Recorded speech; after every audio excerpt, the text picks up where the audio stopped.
Hey HBs, this is Heaving Bosoms, the podcast where two ladies who love romance novels recap books, act a fool, and cackle together. We love all of our patrons, but this one and I go way, way back. Victoria E., you are descended from Brigid, the Celtic goddess of poetry, healing, and spring, and a protector of livestock and the young. You have an artist's soul, the work ethic of a meticulous scientist, and an analytical mind that can tackle any problem. Like the season Brigid governs, you rejuvenate everything you lay your eyes on. You pick yourself and your loved ones up because you are a steadfast champion of well-being in all aspects of life. So, go grab a book, a cup of tea, some berries, and curl up with those kitties, because you deserve all the care and contemplation you crave. You are such a bright light in this world, so hold a mirror up and let that light shine back on you. And now, I'm delighted to tell you about one of our sponsors today. It's Melanie Edwards' debut novel, Rocking Her Boat.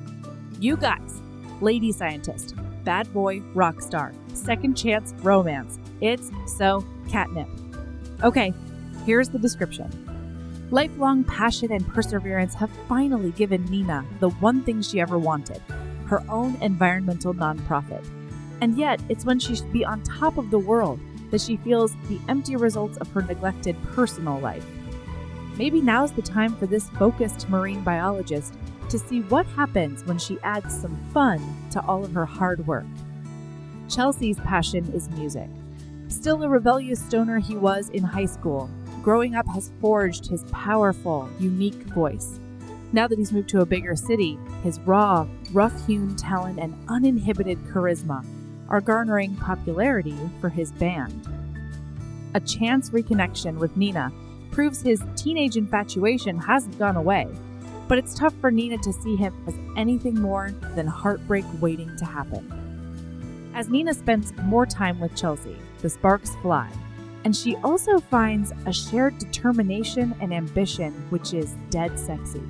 Between their different, busy lives, the marine biologist and rising rock star try to make their delicate new relationship work. But when the glow of infatuation fades, will the reality of supporting the other's different dreams be too big an obstacle? Here are just a few snippets of reviews this book has gotten. This heroine is one of us. I was immediately invested. Melanie Edwards created a rich visual world that was easy to fall in love with. And this novel doesn't skimp on the super hot sex scenes. Hurry everyone, go and support this debut self-published HB. I'll put file links in the show notes and blast on all our social media. So usually this is where I introduce the book we're going to be talking about today. However, we've got a special treat. Erin got to sit down and chat with Christina and Lauren of the dynamic writing duo we all love, Christina Lauren. They chat a little about a requested rom-com and all about writing. Here we go. Hey, Christina Lauren, Christina and Lauren. How's it going? So good. I want Good you to know morning. I've said that so many times. When we were at Comic-Con, I was like, Christina Lauren. We actually got a question. So I put out to the cult, like, hey, does anybody have questions for Christina and Lauren, Christina Lauren? And one of the girls asked the question, how many chairs were there this year for you at Comic-Con? Never two. There's never two. Was there only one this year too? Well, we thought there was two, but then that just meant that we got there first and then they were short of chairs. Oh, no. Wow. So they really didn't learn. It's funny. I mean, most panels that we're on, they don't know that there's two of us. It's just the person in charge of putting chairs. Like, they don't care. You know, they don't notice that there's two people. Right. So. Yeah, most random like panel Never setup, with malice. audio-visual people don't know Christina. Well, that's an industry you need to really break into. You need to have like an AV club book maybe, and then you'll get a couple of chairs next time. Okay, taking note. I feel like we should tell people that I am Christina. Oh, yes. And I am Lauren. Yes. I feel like... So you know who to be mad at when we say something we shouldn't. Well, I feel like no matter what Mel and I do, there's no way to tell our voices apart. People will never figure it out. So I just kind of feel like it'll never be distinguished no matter what. I feel like it took me maybe 4 episodes, and she has such a distinct laugh. Like, I love her laugh so much. Wonderful? It makes me so happy. So that's one way I can tell you guys apart. Well, you've listened to 4 episodes of our podcast. I've listened to more than that, Oh my but God. it took me about 4. Yeah. I'm very humbled, but I'm also kind of glad that you know that we're not really running a very professional operation over here. I mean, neither are we some days, so it's fine. So, as you know, we don't usually do like author interviews, and we've only done a couple. And when we have, Mel has done them. So, but Mel's not here because she's RWA, but I think she's kind of jealous of our party. Hi, Mel. Hi. So we had this thing come up in our Facebook group, The Cult, where there was like this renaissance for this movie, What's Your Number? And everybody was talking about it. And then when we read Josh and Hazel, a couple people were saying that this movie had like Josh and Hazel vibes. So I thought instead of just doing a straight interview, maybe we could talk about a rom-com because you guys are like the queens of rom-coms. Aw. So what was the cult's feeling about this movie? It was, listen, okay. Sounds like I you don't guys want to didn't piss like. off the cult. Don't worry about it. I piss off the cult on like a daily basis. It's not a big deal. We love you, cult, but we're going to have different opinions than you on this one. I'm psyched. I think the thing is like the cult really likes Chris Evans. And I think that is why they have like a renaissance on this movie. But like, okay, did you see it back in like 2011 when it came out, or did you recently watch it? It's 2008. I don't think I'd ever heard of it. Oh, for some reason. Oh, I Googled to see how many years had passed since No, this. it's 2011. I Googled and it said 2011, but maybe there's conflicting Googles. All right. No, I think she's thinking 8 years. It had been 8 years Oh, ago. it's been 8 years. Okay. Oh, that makes sense. Yeah. Yeah, because it is a little dated. I think I said at some point during this movie, was this the whole entire script just a point? Like, the whole point was just to get Chris Evans naked as many times as they could. They succeeded. I know. Well, the funny thing is, you know, the first scene when he steps out and he has the towel clutched over his crotch. I'm familiar. Ugh, I hate the word crotch. Sorry. I'm sorry, crotch. everybody. I'll put myself in the naughty corner. But Christina and I, in unison, shouted at the TV, "Oh, it's that movie!" Because we've seen the GIF so many times, but we haven't seen the movie. Yeah, it's that movie. Oh. Yeah. Well, this is kind of, I think, before he came into his own, and like, he was not like a big deal, I don't think, when this came out. So No, the Chris well, Evans fangirls had not found it. Yeah, and he's adorable, but no. I said this morning, so I met Chris Evans at Comic-Con. Well, it's not Comic-Con. It's called FanX in Salt Lake City. Oh. There's a photo of me with him because so many, which we'll have to send you. It used to be my Twitter, Abby, for a long time. So many of our readers see him as Finn. And so I bought a meet and greet. From Dirty Rowdy Dirty Rowdy Thing. So I bought a meet and greet. And I was with my friend Bree, and I was very nervous, and I had a copy of Dirty Rowdy Thing, and I was rehearsing the whole time. I was going to ask him if we could hold this picture. So I almost chickened out, and she's like, "You're doing it. You're doing it." So we were timing it. You get like 4 seconds with him. Oh my God. And so I get up there and I go, "Hi, my name is Christina, and this is my book. And a lot of our readers see you as Finn, and could we pretend to look at it and look scandalized?" And he goes, "Sure." So the pictures of us looking like we're reading it and like looking horrified.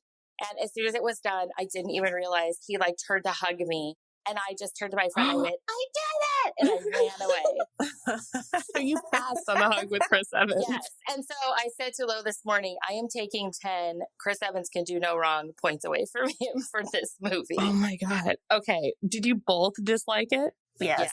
Okay. Can we be honest and say we actually DNF'd it at an hour and 6 minutes? Yeah, we hated it. I want to know everything.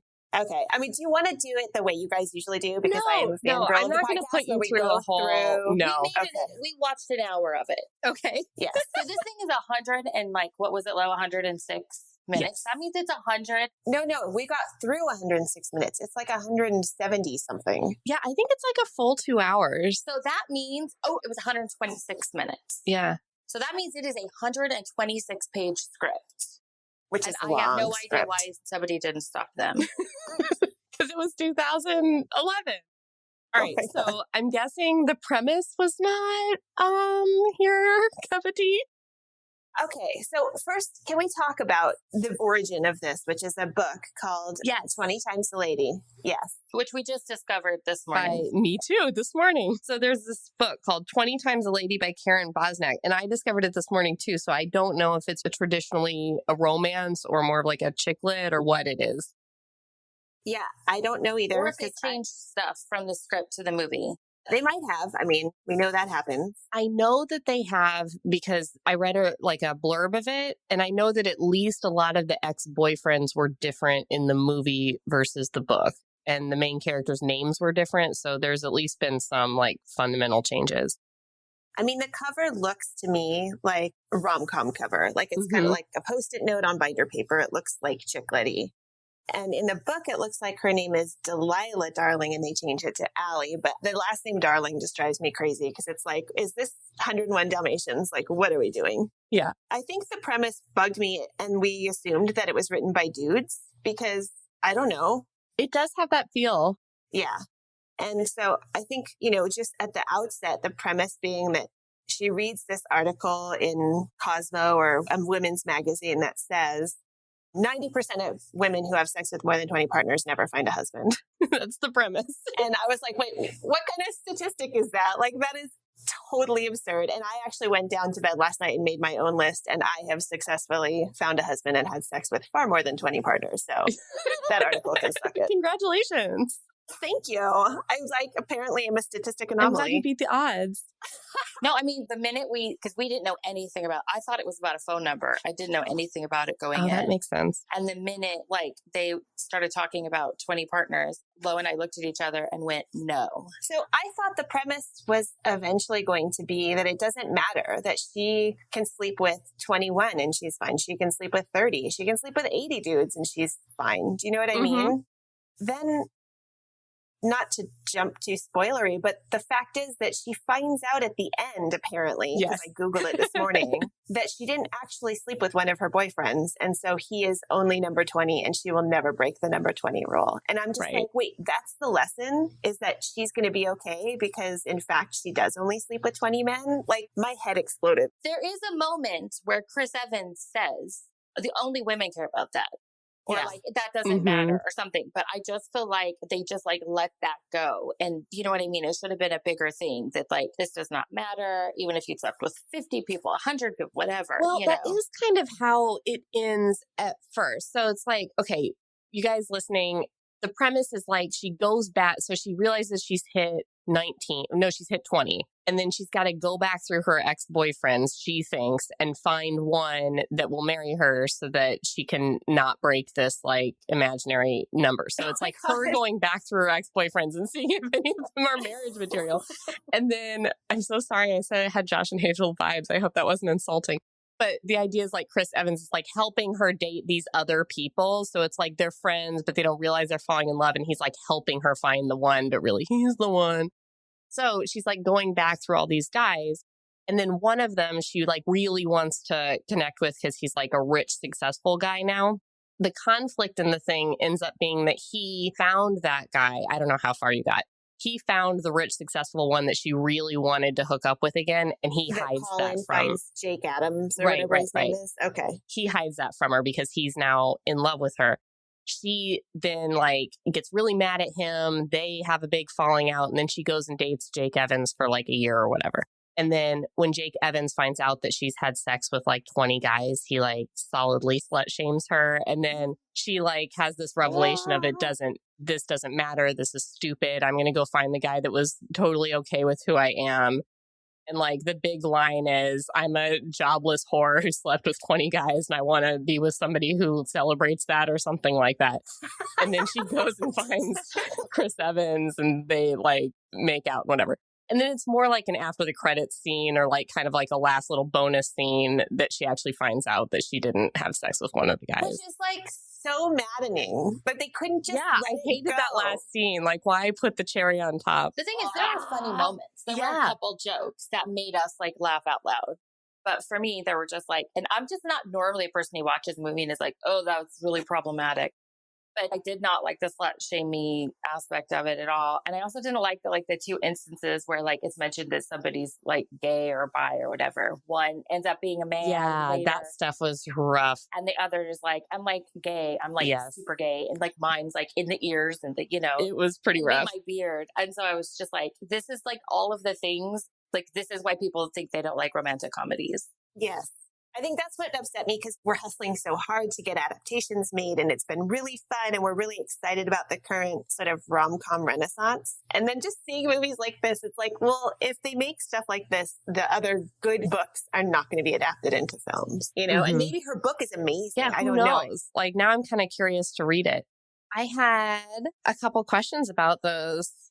I mean, we can link the movie in the desk if you want. I feel like there's probably this like a group of people in the cult that are listening to this just going, oh, so I'm an asshole because I like this movie? Well, no, it's just that people who like write books and try very hard to not shame people for the things they like, to not, any of those things. This movie was like, it was just, it pushed we all have our buttons. Do you know what I mean? Some people, it's like, we've read reviews where they like don't like something specific and you kind of, okay, that's their button. Yeah. Or like a pregnancy at the end of a book, for example. Right. Like, I hate it. No.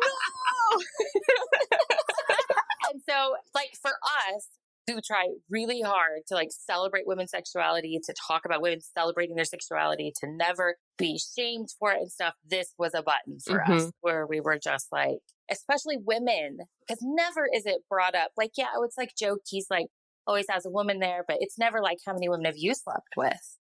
It's never about if she's a good person. It's never about the things she likes. It's only about like how popular her vagina is. Well, and like how good a blowjob she gives. Right. Yeah. Well, in the conflict, I just want to say for the people who did like it and did like finish watching the movie, the conflict is she's like, when they have their big argument, she's like, you've slept with like hundreds of women and you like, this does never come back on you and this is bullshit. And she kind of does the same thing to him that she's resenting that she feels that people are doing to her about her own, and that kind of becomes part of the conflict. So I really do think they were aiming for celebrating that you can sleep with as many people as you want, but it didn't quite hit the mark. All right. I will probably never finish it. I will concede that. That is fine. I will probably never finish it, but I'm glad to hear that it ends better than we expected. I just think, like we had like teenage girls in the house and stuff, and we're just like, nope, we're not slut shaming in this house. Yeah. Wait, did you watch it with the girls? No. Oh, okay. No, they were around. You're like, this is inappropriate. We can't have slut shaming.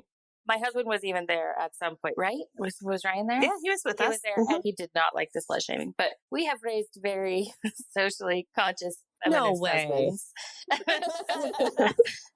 Okay, so one question I know that they are going to want me to ask you out of the movie situation is we have a long-standing debate on who is the best Chris, who is the one true Chris. Do you guys have an opinion on who is the best Chris out of the four Chris's? Yes. Yes. The funny thing for me, and I think for Christina too, is that we actually aren't huge fans of Avengers. Like, I could give a crap about those movies. I love that they are fun and do well. I love that people are really into it. I love seeing the cosplays at Comic-Con. Personally, our husbands love them. Yeah. Yeah. But even so, we both love Chris Evans. Yes. We actually did a thing for gallery that was like Christmas before Christmas or Chris's. I don't remember. And we like rated our Chris's, and it was Chris Evans, Chris Hemsworth, Chris Pine, Chris and Pratt. then Chris Pratt. He gets to go sit in the corner.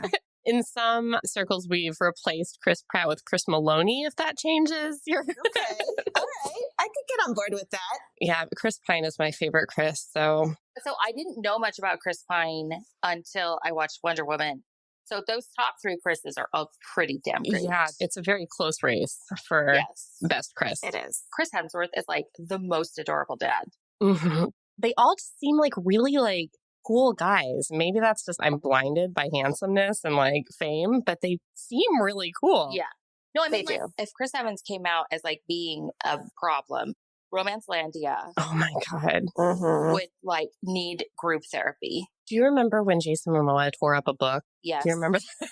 Yes. It was like, no! Like, people were revolting. Which I was on a plane with Jason Momoa. No just saying way. that. What?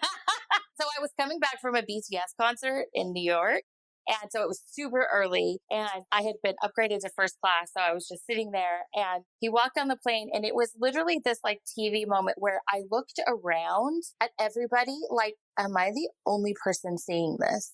Because there was no reaction from anybody. And even if you didn't know he was famous, he still clearly is not your average looking Joe. No, he's got to, is he huge? Did he He's like giant. take up the whole plane?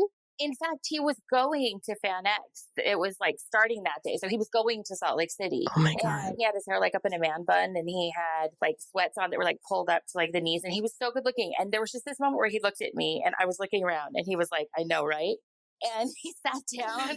He was like behind me, like on the opposite side so I could see him if I looked. And it was literally like nobody knew he was there. Were you close enough to smell him? Did he smell like the ocean? I feel like that's the first thing everybody asks when they hear your Jason Momoa story. No, I wasn't. Oh, no. Oh, He slept though, and he was a very quiet, like I'm a person, I wake myself up sleeping, like, you know, and he was a very quiet, like TV sleeper. You know what I mean? That's good to know because he looks like somebody who would be like a snore for sure. I mean, he wasn't on the plane, but I mean. All right, good to know. Good to know. Yeah, he looks like somebody who would smell either really bad or really good. So I was agree with this. Very curious. Okay, so speaking of like, you know, movies and stuff, like what's going on with the Roomies movie? Anything to report? So I don't know how many people know that Christina and I wrote the script. Yes. The movie is in sort of early development stages with Everheart Productions, which is Jenna Dewan's production company. She works with a woman named Jean Song. And they hooked up with Oops Donuts Productions, which is Andy Fickman. He's the director, and he directed She's the Man, which is one of my kids' favorite movies. He has a new film coming out that's called Playing with Fire, but he also has done a lot of stuff in Broadway. He's won crazy Broadway awards. That's great. Yeah, so he's a really good fit for Roomies. Yeah. And his producing partner, Betsy Sillinger, is like the most amazing. They created this Disney show, Liv and Maddie, together, which for any listeners out there who have kids that are around like 9 to 15, they probably watched a lot of Liv and Maddie. Anyway, they were really great when we were working on the script because Christina and I we'd done a rewrite and polish back in the day on the early Beautiful Bastards script, but we'd never started from a blank page. And it's really daunting. It's just a totally different process than writing a book, but it's so fun. And we had a blast. Like they were very supportive. We probably did about 5 or 6 big revision drafts. And so now it's just out. We're trying to get it financed. And everybody feels really positive. Like it's been a really fun process. The project is really timely. And so fingers crossed. So I know nothing about, anything. Is there any like talent attached to it, or is like casting happening at all? So it's sort of a chicken and egg problem because one of the things that we had thought to do initially, and it's all very early stages, but there's a couple different ways you can move forward with stuff. You can have a script and take it to talent and try and get somebody attached and then take it to a studio for financing. The problem with that is that you don't have an offer on the table. For the person that's being Okay, that makes sense. Them. Yeah.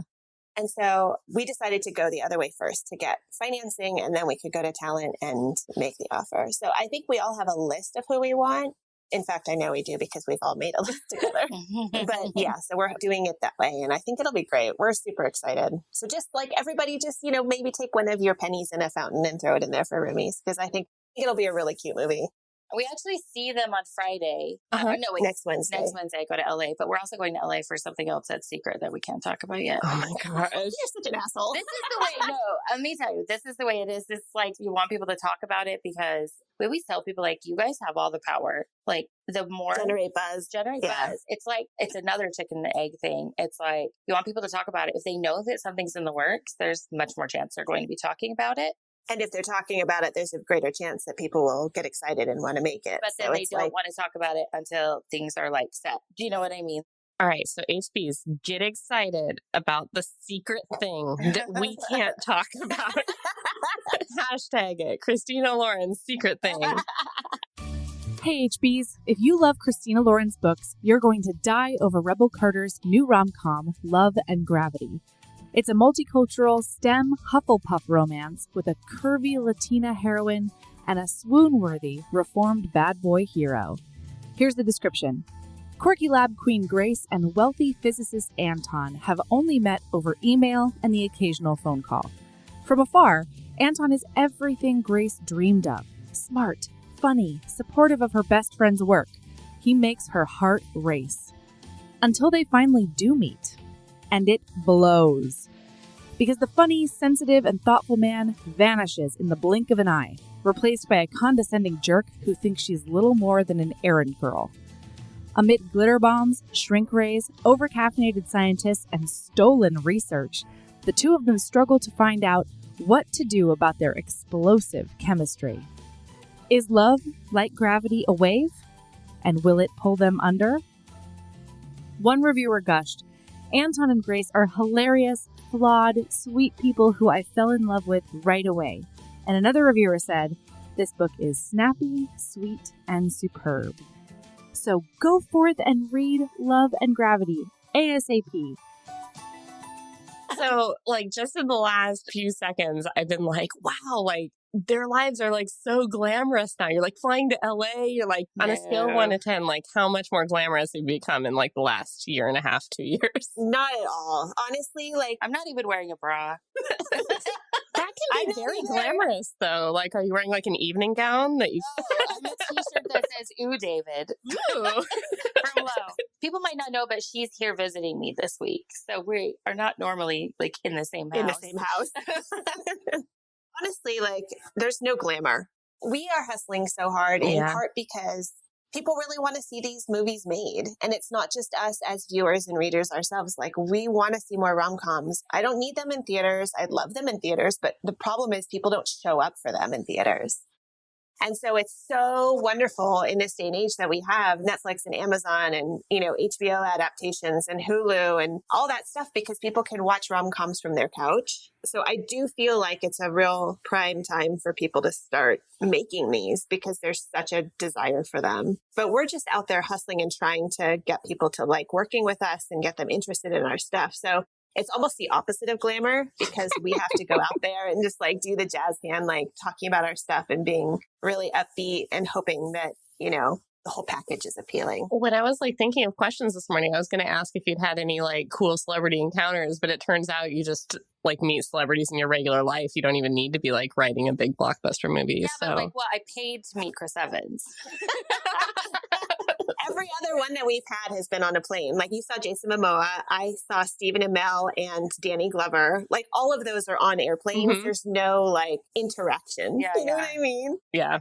So you said you're out there hustling. Like, are you also hustling for like a Beautiful Bastard TV show or like not? Or like what's going on there? Anything? Yeah, I mean, that's basically what we're doing on Wednesday is we're trying to get some stuff together. Yeah, I'm going to say we put something on Instagram completely like randomly that we thought some people would pick up on and nobody did. And we were like, well, okay. We posted a picture of a coffee mug and with the books in the background. And if people go back and look at the Instagram feed, they'll know which one we're talking about. But it was really funny because people were like, oh my God, that's such a cute bug.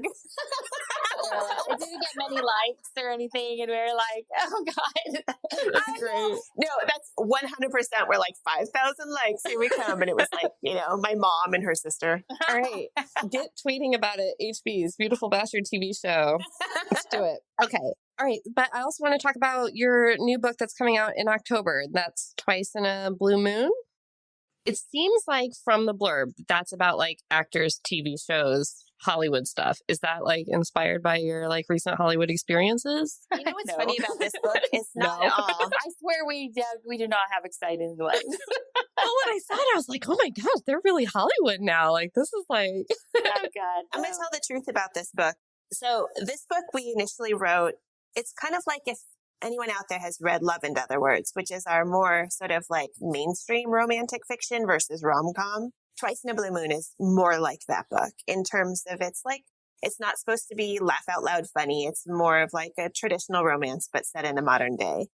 And we really loved writing it. It's initially inspired by A Room with a View. I don't know if you've read the book or seen the movie, but I was obsessed with that movie and Julian Sands when I was younger. And so the first half of the book it takes place when they're younger. She's 18. He's, I think, 21.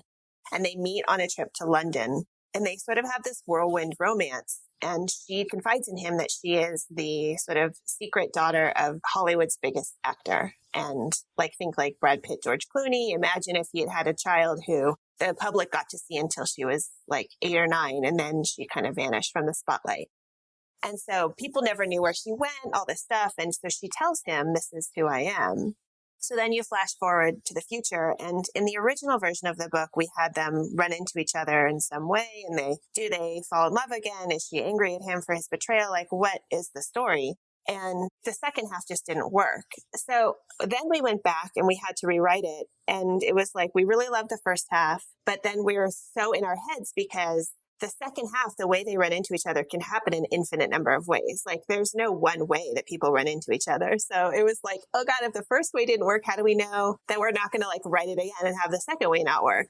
But then we started writing this and it just felt like sometimes as a writer, when something starts to click, you just feel it. And that's what happened with this book. Like we were able to take a little bit of our experience in terms of meeting people and talking about production and all of that into it and just kind of rolled with it. And it felt really natural to put them in this setting. So I'm really happy with how it turned out. It just was funny that it took us a while to get there. It sounds like it ends up being kind of like a forced proximity because they're working together. Totally. And they're on this very closed set. So the set that they end up in the second half, and Sam, the hero, is the screenwriter and she's the lead actress on a film and she doesn't expect to see him there, is in Northern California and it's on this farm and they're all sort of staying on the farm for the duration of the shoot. So it is forced proximity and it's also out in nature and it's really beautiful and they're sort of, they're forced to interact. That sounds wonderful. Yeah, I love fun. forced proximity. Yay! It's my very favorite thing. And I love Me enemies too. to lovers. It's my very favorite thing. And so I can't wait. I'm going to eat it up with a spoon. Yay!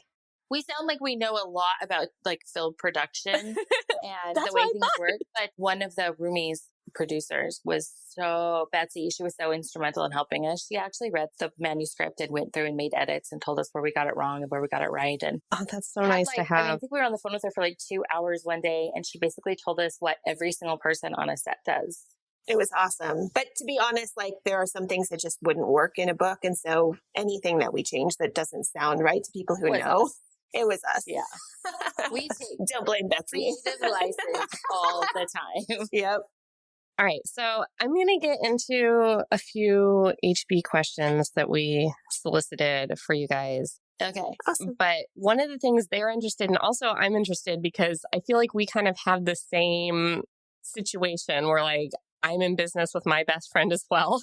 How do you guys support each other? Like what do you guys do to build each other up and make sure each other is okay? I mean, I think one of the things that helps with Christina and I is that, and this is, I think, different from you and Mel, is Christina and I met and then immediately started writing together. So the partnership preceded the friendship. We had been writing fan fiction and reading each other's stories and really loving them. And so when we met, I put on a panel at Comic-Con in 2009, 10 years ago, and we met and we just enjoyed each other's company. We thought, let's write a fanfic together. And that was really fun. So we decided to start writing books. So I think, because of that, the priority is both the partnership, but also the friendship has become more important over time. But we've never written solo professionally. And so the ego is totally shared. There's no individual ego. So when she's having a rough time, it's not like I feel superior or like, condescending about it. It's like we both want each other to do the best that we possibly can.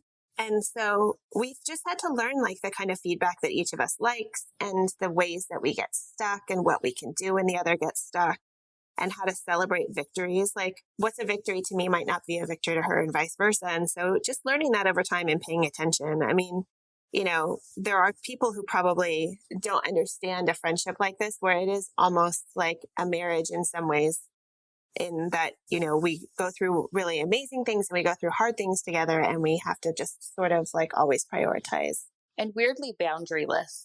Yeah. Yeah. I swear I like farted in front of her yesterday and she's like, it's been 10 years and you've never farted in front of me. Like we've had couples massages and like, That was really funny and oddly noisy. I know. It was a total toot. And I was like, well, that barrier's been broken. Yeah. And the funny thing is that we're very different people, like very, very different. But it's so funny that the ways that we're different fit so perfectly together. Mm-hmm. That's how I feel about me and Mel. We're like nearly polar opposites, but somehow it just it works out. But we've also had exactly with us. many poop moments, which our Patreon subscribers definitely know about. We've told many poop stories. I have to know where every bathroom is at every point. If you tell me there is no bathroom, I am immediately going to panic. And Lo just rolls with it. I know this. I am also the person, if you need any sort of stomach medication, where's Christina? It's true. And also, like, the rule is as soon as the car door shuts, nobody mentions the toilet. As soon as she gets in an airplane or a car or any confined space, she will have to go to the bathroom if somebody mentions bathroom. That's like a big scoop. I feel like now I've got like... You got the dirt. Get those likes. I was wondering too, since you guys kind of met through the fanfic world, like we always like to know how people started off as readers. Did you read romance and fan fiction, or was fan fiction your gateway? And if so, like what was your beginning in fan fiction? Well, so I've read romance my whole life because my mom's a romance reader. She used to go to the like thrift store and get books for like a nickel. It was like, I thought Barbara Cartland was like the prettiest thing I'd ever seen when I was little. Yeah. And then I had postpartum depression with my daughter and I read romance. That was like my escape. But then I didn't read for a while. I didn't read romance for a while until I read Twilight. And then that's what started me. I'd never like really written fanfic before until then, where Lo has basically like written, like her mom found notebooks full of like Days of Our Lives, you know, fanfic under her bed, like when she went away to college. And like all through college, I wrote like Buffy fic and Alias fic and all of that. And when my dad got sick and he went into the hospital and he was coming home, I went home to help my mom sort of transition him back. And I needed something to distract me. And my friend was like, you should totally read Twilight. And I was almost insulted because I was such a big Buffy fan that I was like, how dare you suggest that I read Twilight? And I read it and I was like totally obsessed, like got really absorbed in it. And then the last book made me so angry that I essentially wrote like 1,000,000 words of fic just to like have Edward and Bella have a lot of sex because I felt like that's what they deserve. I feel like that's how a lot of fanfic starts, is like just being angry. 100%. 100%. But like, you know, Alias, I feel like there was a lot of like Sydney and Will fanfic. But I need to go back to Days of Our Lives. What were you writing? Like Marlena John, steamy... I think it was Kayla and Patch. Like, I think I was mostly writing Steve and Kayla. Yeah. And I didn't know the mechanics. I mean, we're talking about when I was like 13 and 14. I was just like, I'm sure there was a lot of like vague humping and like, you know, just totally not accurate at all. But it was fun. Like, and I realized looking back that I have been a piglet since I could like possibly be a piglet, you know? So I literally I just died because Lo's daughter is so much like her in so many ways. And now I am completely imagining, and she writes like horse stories because she's the total horse girl. I'm completely waiting for her to discover what fanfic is. Do you have like access to go back and read those? I wish. I don't. So I had one of those beds when I was growing up that has the drawers in the frame. And I would shove all of my notebooks full of fic in there. And there were so many stories. I mean, I have no idea. Like, I would love to go back and read them, but I'm pretty sure my mom just like saw them as notebooks and tossed them when I moved away for college. And then the ones that I had in college and grad school for Alias and Buffy, I probably just threw them out thinking like, I'm not going to ever read these again, you know? And it's so heartbreaking because I'm sure they were terrible. I'm sure it'd be so funny to go back and read like. Totally. Yeah. So it's a bummer. They're lost forever. I would buy that book if you published an anthology of your 13-year-old fan fiction. I would buy that. That's a one click, definitely. I had a couple questions from HBs about kind of specific things in books. We got a question from HB Ushma, who was wondering, well, there were kind of a lot of questions about comedy in your books. And she was wondering if Finding God in Hannah's Boobs and Beautiful Player was inspired by anything in real life or how you thought of that. You know, sometimes what happens when you're writing is you just get sort of deep in the scene. And I don't mean to sound like a douchey writer with like my process and whatever, but like I remember writing that scene and it just sort of like happened. It wasn't even like, oh, this would be so funny, or I've had this image in my head forever. It was just like, I was just rolling with it, you know? And I know that happens with Christina too, with like some of the things she does that crack me up. It's like, it sort of surprises us. In some ways, maybe those are the funniest ones because they don't feel so heavy-handed. So yeah, that one was just kind of like came out of nowhere. A couple of them also noticed the like a little bit of a trend in like Josh and Hazel and on Honeymooners about like winning things, getting free things, like couponing sort of things. I'm going I to was say gonna that's all say, Christina. I don't know. is there one of you that's like really into sweepstakes, couponing, or anything like No, that? I just grew up really poor. So, Oh, that's funny. I yeah. hadn't put that But you know together. That's so true, though. The diarrhea cruise and the, yeah. Yeah, because like Josh and Hazel scene, that was one of those scenes where like writing's hard. Like it's hard. But that was a day I remember like I was writing and I was like, oh my God, this is one of those like writer days where everything goes right. You know what I mean? Because very rarely am I like writing like, this is amazing. Normally I'm like hating myself or sad or you know what I mean? Because I'm so slow and I'm like so kind of like self-conscious about stuff. And that was a day that was just like really fun where Lo said, things just sort of happened. And I don't actually know if we had planned on them like winning a cruise. I don't actually even remember like how that happened, but it sort of just did. I just like free stuff. In the Honeymooners, it worked because, Amy has to be obsessed with contests because there had to be a reason why the honeymoon couldn't be postponed. Yeah. Yes. I had to read it because I said on the podcast when we were doing our wedding that I had sprung for the seafood tower at our buffet. So there was like the regular buffet that I could get or like the gourmet buffet. And the difference was the seafood tower. And I made some kind of comment that was like, this better be a fucking great seafood tower for like the dollars I'm dropping on this thing. And then like all the HBs were like, no. No, I would never eat a seafood buffet. Like go to Vegas and people are like, there's crab legs up there. I'm like, are you insane? Like never. But at a wedding, most weddings, they're going to have like really good caterers and stuff. Like I would totally hit it at a wedding. It was Alaskan king crab. It was like from right down the street. We're right here in Alaska. Melody not only ate the seafood tower, but she pulled up a chair to the buffet next to the seafood tower and like put a napkin. Yeah, I saw that. She like tucked the napkin into her dress and was like, I'm going in. I loved that. HB Allie wanted to know about embarrassing moments, but I'm going to change it because I know HB Allie. And I want to know if you've ever had an embarrassing moment with like somebody you were fangirling, like an author that you really liked or like a celebrity that you encountered. I'm blanking right now at the exact second of the question, but I will say I'm such an awkward in person or on the phone or being recorded on a podcast that every time I meet anybody that I really admire, I think I tend to say too much. Like I just can't stop talking. And so that is really awkward. And if I can think of a specific example, I'll share it. But I remember when Christina met Susan E., she wrote Angel Fall. And that was one of Christina's favorite books like years ago. And she'd loved this book for years. And she finally met her at Y'all Fest a few years back. And she was just like so adorable and fangirly. It was like the cutest moment ever. I've never seen her so kind of like hand flappy. She was so sweet. Yeah, she was so sweet and lovely. Because sometimes, the one thing you never want to do is have somebody love your books and then they meet you. And it ruins it. Yeah. It's a lot of pressure. Yeah. And so we could tell that story. Should we tell that story? Okay. I'm going to tell you this story, but I'm not going to tell you who it was. Oh, I will tell you who it is. Lauren. No. Christina. No. Christina Lauren. No, Christina Lauren.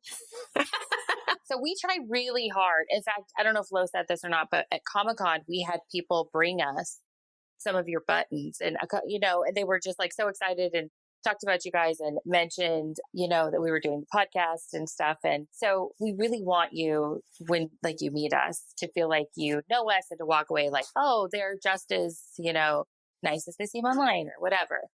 I swear we're nice in real life. And this author was a guy and his book was my favorite book of the whole year. And this was before we were published. I had like a couple hardcovers because I was going to give them away. And so I walked up and I was like, hi. No, back up. You had audiobooks, ebooks, a couple hardcovers to give away and for yourself. Well, that's important. I had a couple. So when I got up there, I said, I really love this book. It was my favorite book of the whole year. And, I have it on audiobook and ebook and then these hardcovers and we're going to give some away. I have all these whatever. And he goes, good God, why? Or something like that. And Lo goes, well, we want to support the printed press, or I can't even remember what she said. I said that we want to support the books we love and buy them in all of their forms. And he goes, how noble of you. And I just like, Lo describes it as like someone just kicked my puppy. She deflated. It was the saddest thing. And I wanted to punch him so bad. I was like, you dick. Because sometimes people come up to the line and like, obviously sometimes there are rules where it's like, you know, we can't personalize or, you know, whatever. And there are like very few instances where we follow those. For the most part, we're like, if you stand in line and you bring us your books, we're going to sign them. Yeah. And especially they'll come up and they'll go, I'm so sorry. I have a lot.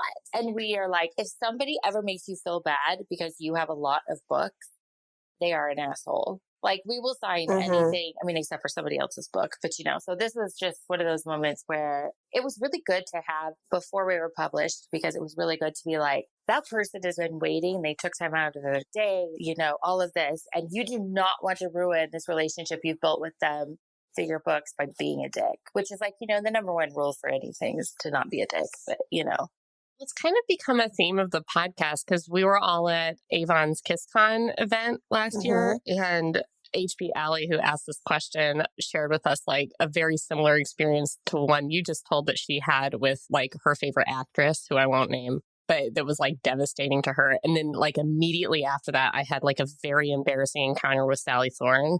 Oh, I was going to say, that was Sally Thorne's first signing. Yes. And I had a very embarrassing encounter. And then it just became like a theme of the whole weekend of like. But was it embarrassing for you? Like, what happened? Because she is the sweet angel, sweet, precious baby. We love her so much. It was embarrassing. No. I don't want to imply that Sally Thorne did anything that was, untoward. What I did was like, I ran up to her and I was like blabbing on about 99% mine and how much I liked it. And do you know that would have made her day? It would have made her day. That was my intention.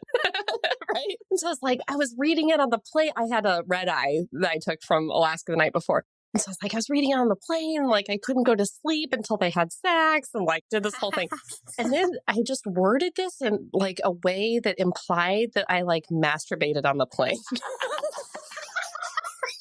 Basically, like I couldn't go to sleep until they had sex, and then like they finally did. I said something like that I was like very satisfied by it. Like I like had a weird tone, and it was bad. Oh my god! And then we did the podcast on that, and like I told that story to Melody, and then like we got an email from Sally Thorne, and she's like, "Yeah, that's what I thought you meant."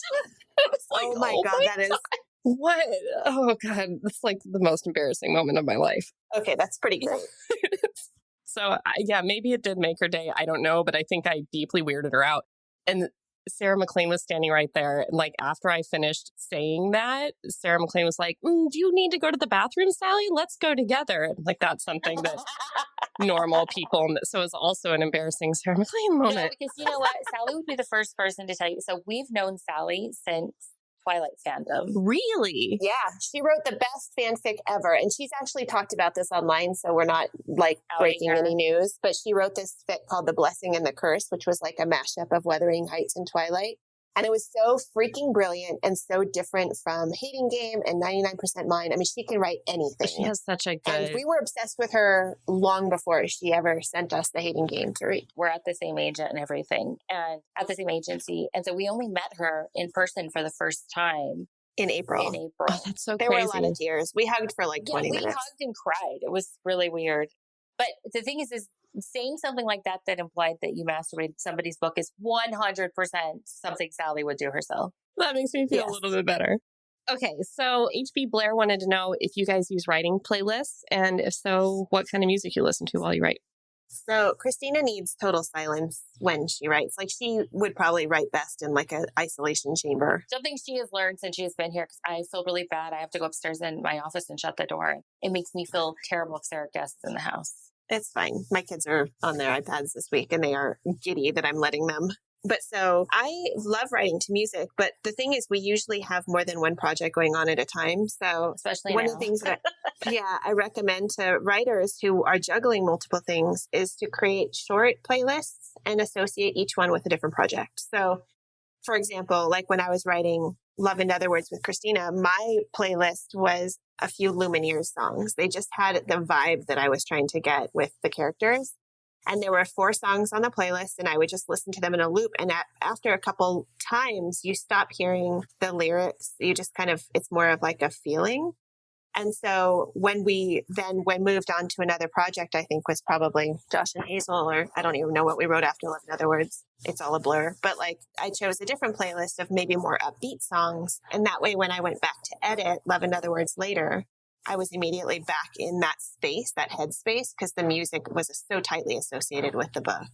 And so that works really well for me. And I also tend to write each book at a different place. Like I'll sit at my dining room table for one, I'll sit in my office for another, I'll be in my kitchen for a third, so that I can kind of totally immerse myself in the space and the sound of what I was doing when I was working on it. That's like really smart, because then your brain isn't like, it's very impressed by that idea. Sorry. My brain's not that smart.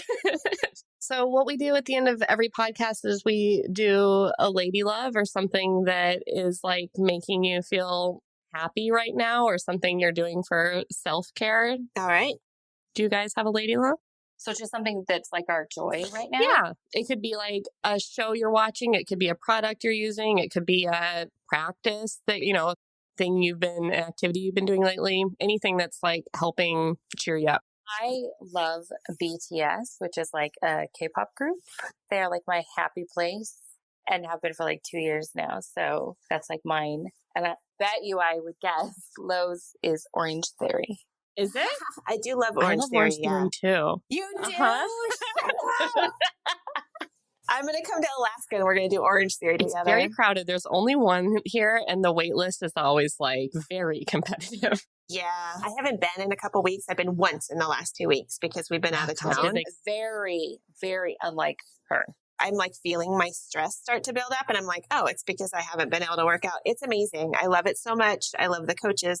And because I work from home, I don't see people during the day. So I love going there and I see the same people, and it's like my coworkers. Right, you know what I mean? right. So yeah, I love Orange Theory. And I also hadn't even thought of that one, but what I wanted to say was I've been on kind of a reading binge lately, because sometimes when we're drafting, it's hard to read other people's books. And so in between projects, I sort of just devour a ton of books. I just want to give a shout out to a book that I really love lately. It's called The Right Swipe. It's by Alicia Rye. It comes out on August 6th, and it just it made me really, really happy. It's such a well-written book. Her books are really funny, and this one is really funny, and it's so steamy, and it's awesome. I've heard such good things about it, and they were handing out, you got a gift bag at KissCon last year, and so you had different arcs depending on which bag you got, and I didn't get it, and then no one would trade. And Alicia, so I heard great things. Yeah. Oh, yeah. And her laugh, get her and Melody together in a room. Oh my God, it would just be my happy place. The two of them just laughing at things would just brighten my entire life. I would make Alicia's laugh my ringtone. And also, so we were on a panel with her at Comic-Con, and they were doing open floor questions. And her brother in a Spider-Man costume walked up to the mic and was like, my sister is an author. Oh. Can you believe how cool that is? And the entire room just started clapping. And it was it was cutest, because she brought him to Comic-Con, and it was so adorable. Oh my God. It was adorable. I ended up in a late night conversation with her and a couple of our listeners and Alyssa Cole. It was like a dream. And wow. Yeah, and we were all wine drunk. It was incredible.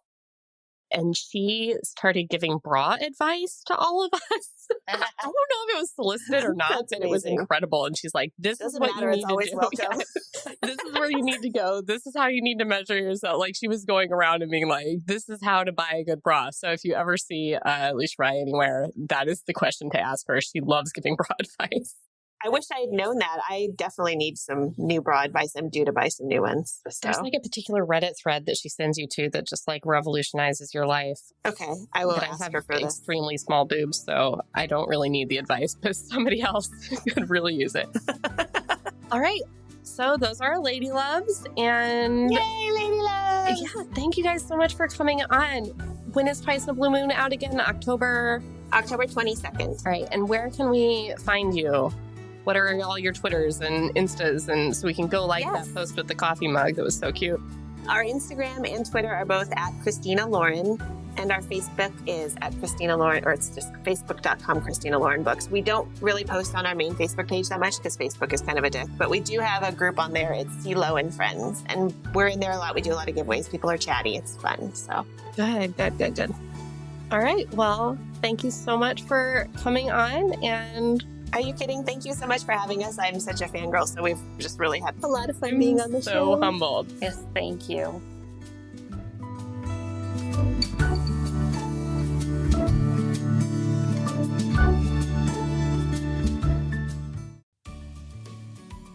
Hey, you. Yes, listener, you. Are you loving the show? If so, please leave a rating and review in your podcast app.